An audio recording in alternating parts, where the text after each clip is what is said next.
मैं तीन चीजें बोलना चाहता हूं। पहली चीज बोलने नहीं दे रहे हैं।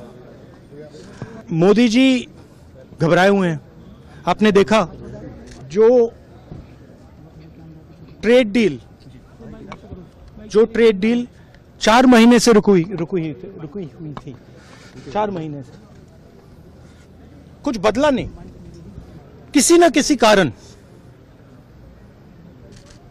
जो मैं जानता हूं नरेंद्र मोदी जानते हैं। नरेंद्र मोदी जी ने कल शाम उस डील को साइन कर दिया। नरेंद्र मोदी जी पर प्रेशर है, भयंकर प्रेशर है। और नरेंद्र मोदी जी का जो इमेज का गुब्बारा है,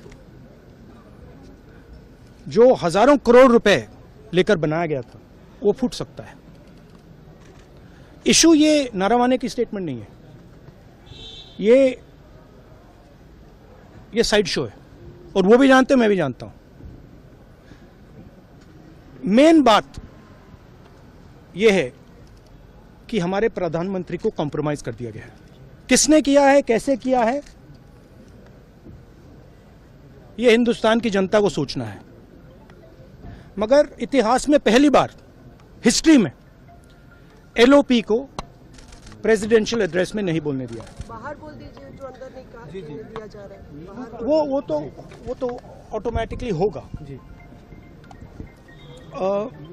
बट ये आप समझिए, और हिंदुस्तान के जो किसान हैं, आप सब समझिए कि इस ट्रेड डील में आपकी मेहनत को, आपके खून पसीने को नरेंद्र मोदी जी ने बेच दिया है। और वो इसलिए बेचा है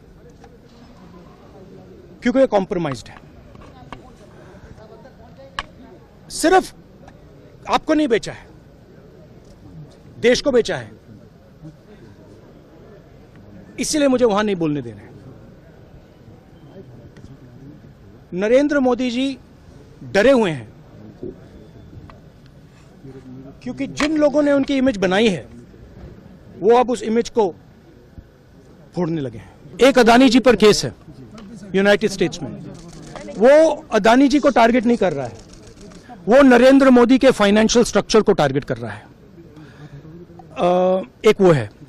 दूसरा है एप्स्टाइन फाइल्स। एप्स्टाइन फाइल्स में अभी और माल है, वो अभी रिलीज नहीं हुआ है। इसीलिए इस दबाव में आकर एप्स्टाइन फाइल्स में जो है, जो पूरा देश जानना चाहता है, मगर अभी अमेरिका ने रिलीज नहीं किया है। और दूसरा जो अदानी जी पर केस है, जो एक्चुअली मोदी जी पर केस है, क्योंकि वो बीजेपी का फाइनेंशियल स्ट्रक्चर है, मोदी जी का फाइनेंशियल स्ट्रक्चर है। तो ये 2 प्रेशर पॉइंट्स हैं।